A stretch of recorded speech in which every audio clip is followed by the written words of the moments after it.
Il y a beaucoup de personnes qui n'avaient pas compris ce que nous, on a compris depuis longtemps. Je m'explique. Nous, on savait que ça allait arriver au Conseil constitutionnel. Au Conseil constitutionnel, là, c'est une maman qui est là-bas.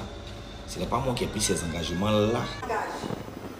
À bien et fidèlement remplir ma fonction, à l'exercer en toute indépendance et en toute impartialité, dans le respect de la Constitution, à garder le secret des délibérations et des votes, même après la cessation de mes fonctions, à ne prendre aucune position publique dans les domaines juridiques, politiques, économiques ou sociaux, à ne donner aucune consultation à titre privé sur les questions relevant de la compétence du Conseil constitutionnel.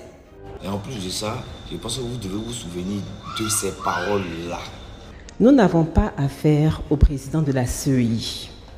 Nous aurons affaire à Madame Chantal Camara, présidente du Conseil constitutionnel. C'est le Conseil constitutionnel qui déclare qui est éligible et qui ne l'est pas.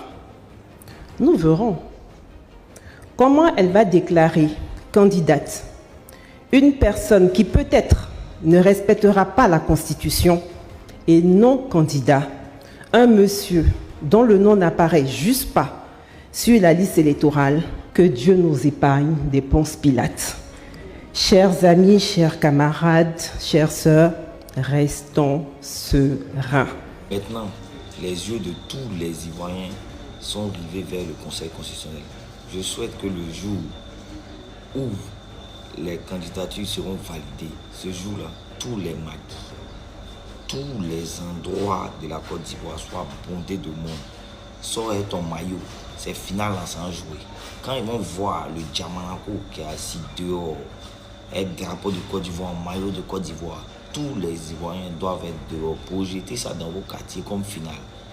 On va voir s'il y a le droit ou bien si on est dans Oumachama.